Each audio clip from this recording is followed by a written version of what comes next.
हरिओम तत्सत। यह एक कुंभ लग्न की कुंडली है और इनका जन्म हॉस्पिटल में हुआ था और बर्थ का टाइम बिल्कुल परफेक्ट है। 16 जून 1985 22:18। परंतु 2 मिनट में ही उनकी कुंडली बदल रही है, मात्र 2 मिनट में। तो जैसा कि आप लोग जानते हैं कि लगभग 2 घंटे में एक लग्न से दूसरे लग्न में परिवर्तन होता है, परंतु जिस समय कुंडली बदलती है उस समय या लग्न बदलता है उस समय 1 ही मिनट लगता है।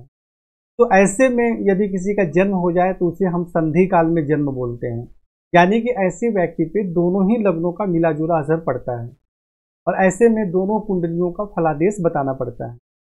तो मैं यहाँ पे दोनों ही कुंडलियों का अलग अलग ग्रहों का फलादेश बताऊंगा, जिससे कि आपको समझने में आसानी हो कि आपके जीवन से कौन सी बातें मैच करती है, उसका उपाय किया जाए। हालांकि उपाय दोनों ही कुंडलियों का एक जैसा ही होता है, क्योंकि जैसे अगर मान लीजिए किसी की कुंडली में कोई ग्रह पीड़ित हो रहा है तो दूसरी कुंडली में भी वह ग्रह पीड़ित होगा। तो अगर यहाँ पे जो पीड़ित कर रहा है उसका उपाय करना पड़ेगा, तो हमें उस कुंडली में भी उसका उपाय करना पड़ेगा। तो चलिए हम आगे बढ़ते हैं। तो सबसे पहले हम सूर्य से फलादेश स्टार्ट करते हैं। सूर्य इस कुंडली में पति एवं वैवाहिक जीवन के स्वामी हैं, दैनिक रोजगार के स्वामी हैं और यह पंचम भाव में विराजमान है बुध के घर में और बुध के साथ भी हैं। तो विद्या बुद्धि संतान का श्रेष्ठ सुख प्राप्त होता है, वैवाहिक जीवन का सुख प्राप्त होता है, दैनिक रोजगार में सफलता प्राप्त होती है और बुध और सूर्य एक साथ विराजमान है, जिसके कारण प्रेम विवाह भी होता है। प्रेम विवाह ना भी हो तो ऐसे व्यक्ति का वैवाहिक जीवन पति पत्नी में बहुत अच्छा संबंध रहता है। अब परंतु यहाँ दो चीज देखिए कि सूर्य एक तो कमजोर है और दूसरी बात कि इस पर केतु की दृष्टि है, तो जिसके कारण क्या होगा कि जो मैंने बताया उन सभी क्षेत्रों में परेशानी होगी। तो यहाँ क्या करना है, हमें सूर्य का मंत्र जाप करना है, केतु से संबंधित दान एवं उपाय करना है। इस कुंडली में सूर्य हो गए आयु भाव के स्वामी और षष्ठ भाव में चले गए, ठीक है, और इस पर भी केतु की दृष्टि हो गई। तो यहाँ जाने के कारण क्या होगा, स्वास्थ्य एवं आयु में परेशानी होगी। आप जहाँ जॉब करते हैं, नौकरी करते हैं, वहां भी परेशानी होगी। शत्रु पक्ष से भी कठिनाइयों का सामना करना पड़ेगा और पेट में भी किसी प्रकार की बीमारी होने की संभावना रहेगी। तो दोनों ही स्थितियों में सूर्य का मंत्र जाप करना है, केतु का दान और उपाय करना है, क्योंकि अष्टमेश जो होते हैं उनको भी कमजोर और पीड़ित नहीं होना चाहिए, वरना स्वास्थ्य एवं आयु में और जीवन की उन्नति में भी कमी होती है। और सूर्य चंद्रमा को अष्टमेश का दोष भी नहीं लगता है, मार्ग भी नहीं होता। अब उसके बाद चंद्रमा के विषय में चर्चा करते हैं। तो चंद्रमा इस कुंडली में षष्ठ भाव के स्वामी है और चतुर्थ भाव में विराजमान है, उच्च राशि में विराजमान है, 11 अंश के हैं और इस पर गुरु की दृष्टि भी है। तो जिसके कारण कुछ कठिनाइयों के साथ माता भूमि भवन का सुख प्राप्त होता है और नौकरी में सफलता प्राप्त होती है। शत्रु पक्ष पर भी प्रभाव रहता है और यहाँ से चंद्रमा दृष्टि डालेंगे 10वें भाव में, तो जिसके कारण पिता राज रोजगार के क्षेत्र में सुख सम्मान एवं सफलता भी प्राप्त होती है। देखिए, नीच ग्रह में विराजमान होने से ग्रह कमजोर हो जाते हैं, परंतु नीच घर में दृष्टि डाल के कमजोर नहीं होते हैं और वहां का फलादेश अलग होता है। अब इस कुंडली में जो है चंद्रमा हो गए सप्तम भाव के स्वामी, पति एवं वैवाहिक जीवन के स्वामी, और ये आ गए आपके पंचम भाव में। और चंद्रमा जो है यहाँ पे देखिए उच्च राशि में यहाँ भी बैठे हुए हैं और यहाँ चंद्रमा विराजमान हो गए तो पति एवं वैवाहिक जीवन का सुख प्राप्त होता है, विद्या बुद्धि संतान का सुख प्राप्त होता है। और चलित कुंडली में जो चंद्रमा है वह चतुर्थ भाव में आ गया। ये जो चंद्रमा है इस कुंडली में, तो चंद्रमा जो है देखिए और चलित कुंडली में भी आगे पीछे नहीं हो रहे हैं, लेकिन इस कुंडली में चंद्रमा जो है यहाँ से जो है वो उच्च राशि में बैठे हैं और ये यहाँ से पीछे आ जा रहे हैं, यहाँ आ जा रहे हैं। तो जैसे ही चंद्रमा अगर यहाँ आते हैं तो फिर राहु केतु से पीड़ित हो जाते हैं। इस कुंडली में तो आगे पीछे नहीं हो रहे हैं, लेकिन इस कुंडली में एक चीज क्या हो रहा है कि राहु जो है वह चलित कुंडली में आगे आ जा रहे हैं। देखिए यहाँ प्लस है तो यहाँ आ जा रहे हैं। और इस कुंडली में क्या है कि चंद्रमा राहु यहाँ चलित कुंडली में वही है और चंद्रमा जो है चलित कुंडली में पीछे चले जा रहे हैं, यानी कि दोनों ही कुंडलियों में चंद्रमा पीड़ित हो रहे हैं। तो अब यहाँ मैंने क्या बताया, माता जमीन जायदाद प्रॉपर्टी का सुख प्राप्त होता है, लेकिन यहाँ अगर चलित कुंडली के अनुसार परेशानी हो जाएगी। और यहाँ चलित कुंडली के अनुसार अगर चंद्रमा पीछे चले जाएंगे और राहु के साथ विराजमान हो जाएंगे, फिर केतु की भी दृष्टि होगी, तो पति एवं वैवाहिक जीवन के सुख में परेशानी, घरेलू सुख में भी अशांति, यह सब भी होगा। दूसरी बात, अब यहाँ पे चंद्रमा का मैं चर्चा किया हूँ तो एक बात और बता दूं कि जैसे इस कुंडली में मंगल और सूर्य पंचम भाव में विराजमान है, तो ऐसे व्यक्ति को पुत्र का सुख, मतलब पुत्री और पुत्र में पुत्र की संख्या ज्यादा होती है, पुत्रों की संख्या मतलब ज्यादा होती है और पुत्र होने की बहुत प्रबल संभावना बनती है, क्योंकि दोनों पुरुष ग्रह हैं। इस कुंडली में चंद्रमा जो है वह उच्च राशि में विराजमान है, तो ऐसे कुंडली में पुत्रियों की संख्या ज्यादा होती है। तो ये दोनों भी आपको अपने जीवन से मिलाना है। और यहाँ भी दोनों में चंद्रमा का एक ही उपाय करना है, चंद्रमा का मंत्र जाप करना है, सफेद चंदन का तिलक लगाना है, राहु केतु से संबंधित दान एवं उपाय करना है। मंगल जो है इस कुंडली में देखिए 10वें भाव के स्वामी है और तृतीय भाव के स्वामी है, रोजगार के पराक्रम के स्वामी है और यह पंचम भाव में विराजमान है, तो जिसके कारण कुछ कठिनाइयों के साथ विद्या बुद्धि संतान का सुख प्राप्त होता है और रोजगार में भी सफलता प्राप्त होती है, पराक्रम में वृद्धि होती है, भाई बहन का सुख प्राप्त होता है। और मंगल यहाँ से दृष्टि डाल रहे हैं अष्टम भाव में, जिसके कारण आयु में वृद्धि होती है। एकादश भाव में दृष्टि डालने के कारण आमदनी बहुत अच्छी होती है। द्वादश भाव में दृष्टि के कारण बाहरी स्थानों के संपर्क से सहयोग एवं सफलता प्राप्त होती है। परंतु यहाँ जिस प्रकार केतु की दृष्टि सूर्य पर उसी प्रकार केतु की दृष्टि जिस प्रकार सूर्य पर उसी प्रकार मंगल की है, लेकिन सूर्य जो है 2 अंश के हैं, केतु 24 अंश के हैं, तो सूर्य पर प्रभाव कम रहेगा लेकिन मंगल पर ज्यादा रहेगा, क्योंकि ये ज्यादा नजदीक है मंगल। तो अब इसे ऐसी स्थिति में क्या करेंगे कि मंगल जो है वो 10वें भाव के भी स्वामी है, रोजगार के स्वामी है, तो यहाँ भी फिर मंगल का हमें रत्न धारण करने की जरूरत नहीं है, मंत्र जाप करेंगे और केतु से संबंधित दान एवं उपाय करेंगे। और इस कुंडली में जो मंगल क्या हो गए, चतुर्थ भाव के स्वामी हो गए और आमदनी भाव के स्वामी हो गए और ये षष्ठ भाव में चले गए। और चलित कुंडली में हालांकि ये पीछे आ रहे हैं और यहाँ पे जो है यहाँ मंगल यहाँ आ गए और उसके बाद से यहाँ पर केतु की दृष्टि मंगल पर भी है और ये 11 अंश के हैं, 24 अंश के हैं, तो इस पर प्रभाव ज्यादा रहेगा। तो अब यहाँ जब मंगल इस कुंडली में अगर मंगल पीड़ित हो गए तो रोजगार में परेशानी, इस कुंडली में मंगल पीड़ित हो गए तो माता, जमीन जायदाद, प्रॉपर्टी और आमदनी में परेशानी होगी। परिश्रम का पूर्ण लाभ प्राप्त नहीं हो पाता। आपके अंदर ज्ञान बहुत ज्यादा है, लेकिन आप जहाँ काम जॉब करेंगे आपकी योग्यता के अनुसार आपको लाभ प्राप्त नहीं होगा। किसी को धन देने पर मिलने में भी बहुत ज्यादा कठिनाई होगी और पेट में भी किसी प्रकार की बीमारी या समस्या होने की संभावना रहती है। और चलित कुंडली में जो है मंगल यहाँ आ जा रहे हैं इस कुंडली में देखिए, तो जिसके कारण विद्या बुद्धि संतान का सुख प्राप्त होता है और यहाँ से भी मंगल देखेंगे तो आमदनी का योग बनता है। मतलब अब दोनों ही कुंडली के अनुसार जो है हमें केतु से संबंधित उपाय करना जरूरी है और मंगल का मंत्र जाप करना आवश्यक। अगर इस कुंडली में अगर आमदनी अच्छा हो उसके लिए, इस कुंडली में रोजगार हमारा अच्छा चले इसके लिए। बुध जो है इस कुंडली में पंचम भाव के स्वामी है, खुद के घर में बैठे हुए हैं और अष्टम भाव के भी स्वामी है, तो विद्या बुद्धि संतान का श्रेष्ठ सुख प्राप्त होता है, आयु में वृद्धि होती है, यहाँ दृष्टि डालने के कारण आमदनी बहुत अच्छी होती है।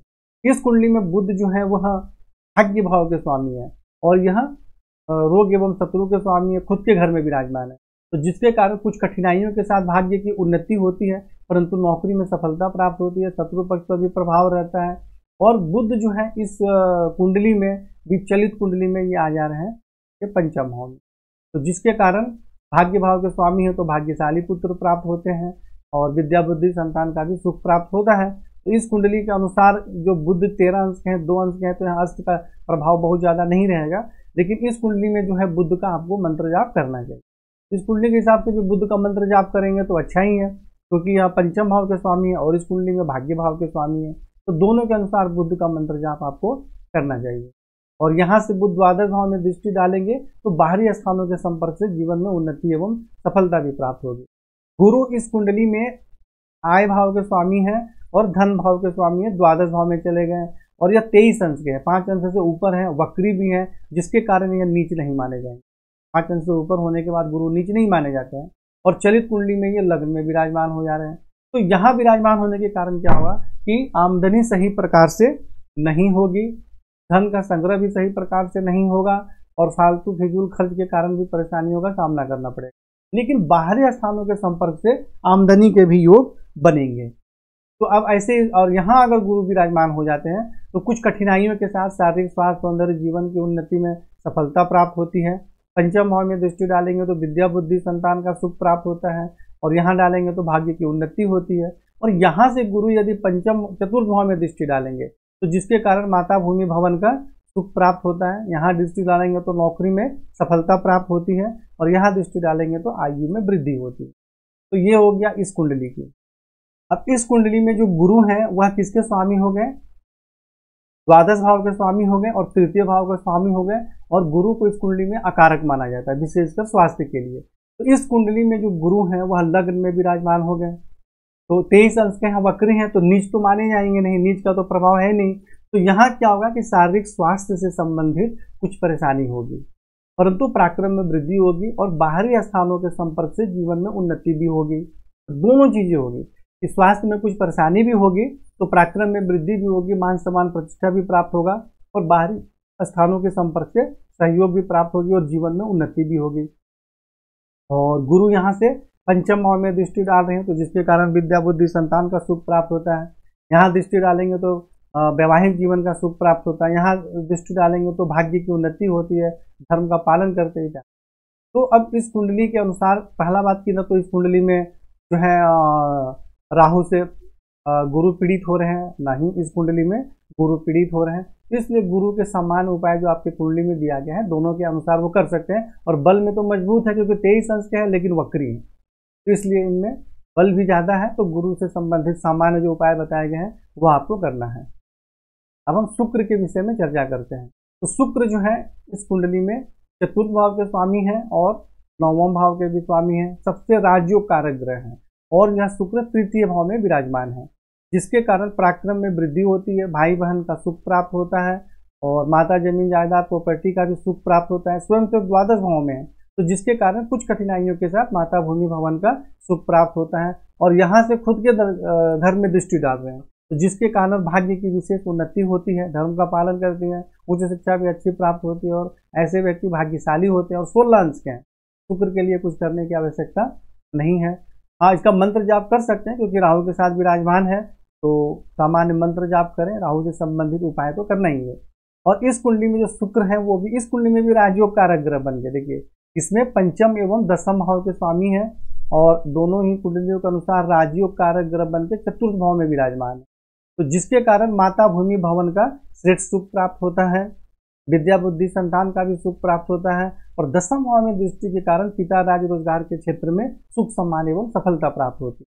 और चलित कुंडली में जो शुक्र है वह अपने ही भाव में चलित कुंडली के अनुसार जो शुक्र है वह यहाँ आ जा रहे हैं, पीछे चले जा रहे हैं, माइनस है, प्लस होगा तो आगे आएंगे, एक मेष के वृषभ में आएंगे। तो इस प्रकार आप समझ सकते हैं। तो दोनों ही स्थितियों में शुक्र जो है मजबूत है और ठीक है, उनमें जो इसमें उपाय करना है वही उपाय इसमें भी करना है। शनि जो है इस कुंडली में लग्नेश है और भाग्य स्थान में विराजमान है, लग्नेश भी है और बाहरी स्थानों के स्वामी भी हैं और भाग्य स्थान में विराजमान है, तो जिसके कारण भाग्य की विशेष उन्नति होती है। आप धर्म का पालन करते हैं, उच्च शिक्षा अच्छी प्राप्त होती है, शारीरिक स्वास्थ्य सौंदर्य सम्मान एवं प्रतिष्ठा में भी वृद्धि होती है। और यहाँ से शनि दृष्टि डाल रहे हैं एकादश भाव में, जिसके कारण आमदनी के क्षेत्र में सफलता प्राप्त होती है, और तृतीय भाव में दृष्टि के कारण पराक्रम में वृद्धि होती है, परंतु भाई बहन से कुछ मतभेद भी होता है। और यहाँ षष्ठ भाव में दृष्टि के कारण शत्रु पक्ष पर प्रभाव रहता है, उस पर विजय प्राप्त होती है, परंतु पेट में किसी प्रकार की समस्या भी होने की संभावना रहती है, और जॉब में भी कुछ परेशानी होती है। और दूसरी बात कि शनि यहाँ पर केतु के साथ विराजमान है और इस पर राहु की दृष्टि है, तो शनि फलादेश के अनुसार लाभ हानि दोनों ही दे रहे हैं, आपने देख ही लिया। और दूसरी बात यह शनि राहु केतु से पीड़ित भी हैं, यह भी बात है, और 29 अंश के हैं और वक्री हैं, तो बिल्कुल मजबूत नहीं बोला जाएगा। तो ऐसी स्थिति में शनि का मंत्र जाप भी करेंगे और शनि से संबंधित उपाय भी करेंगे। लोहे का छल्ला इत्यादि आप धारण कर सकते हैं, तो यहाँ पे शनि का मंत्र जाप करें, लोहे का छल्ला भी धारण करें और उसका उपाय भी करें, और राहु केतु से संबंधित दान उपाय तो करना ही है। इस कुंडली में शनि जो है वह इसमें भी लग्नेश है और द्वितीय भाव के स्वामी है, इसमें लग्नेश और द्वादश भाव के स्वामी थे, इसमें लग्नेश एवं द्वितीय भाव के स्वामी है, और ये दसम भाव में उच्च राशि में विराजमान है, तो जिसके कारण पिता राज रोजगार के क्षेत्र में सुख सम्मान एवं सफलता प्राप्त होती है, धन का और कुटुंब का भी श्रेष्ठ सुख प्राप्त होता है, शारीरिक स्वास्थ्य सौंदर्य जीवन में उन्नति होती है। और यहाँ से शनि दृष्टि डाल रहे हैं द्वादश भाव में, जिसके कारण बाहरी स्थानों के संपर्क से सफलता प्राप्त होती है। देखिए चतुर्थ भाव में दृष्टि डालेंगे तो माता भूमि भवन के सुख में कुछ परेशानी भी होती है, और यहाँ से शनि जब सप्तम भाव में दृष्टि डालेंगे तो पति एवं वैवाहिक जीवन के सुख में कठिनाई एवं परेशानी होती है। तो यहाँ भी उपाय शनि का इसमें भी वही करना है, क्योंकि भाई शनि तो इसमें भी लगने से और राहु केतु से पीड़ित है और दृष्टि डालकर इसमें यहाँ परेशानी कर रहे थे, इसमें यहाँ परेशानी कर रहे हैं। तो जो उपाय आपको इसमें बताया गया है वही उपाय इसमें भी करना है। राहु जो है इस कुंडली में विराजमान है तृतीय भाव में, तो पराक्रम में वृद्धि होती है, परंतु भाई बहन के सुख में कठिनाई एवं परेशानी होती है। यहाँ पति एवं वैवाहिक जीवन के सुख में कठिनाई एवं परेशानी होती है। कुछ कठिनाइयों के साथ भाग्य की उन्नति भी होती है और शनि पर दृष्टि के कारण स्वास्थ्य एवं जीवन की उन्नति में भी परेशानी होती है। और यहाँ दृष्टि डालने के कारण आमदनी प्राप्त करने में परेशानी होती है। कभी अचानक लाभ प्राप्त होता है तो अचानक नुकसान भी हो जाता है। और इस कुंडली में राहु क्या कर रहे हैं, यहाँ पे चतुर्थ भाव में माता, जमीन जायदाद, प्रॉपर्टी के सुख में कठिनाई एवं परेशानी होती है, घरेलू अशांति भी बनी रहती है। अष्टम भाव में दृष्टि के कारण स्वास्थ्य एवं आयु के संबंध में परेशानी होती है। और यहाँ दसम भाव में शनि पर दृष्टि के कारण पिता, राज, रोजगार, स्वास्थ्य, सौंदर्य, जीवन की उन्नति, इन सभी चीजों में परेशानी होती है।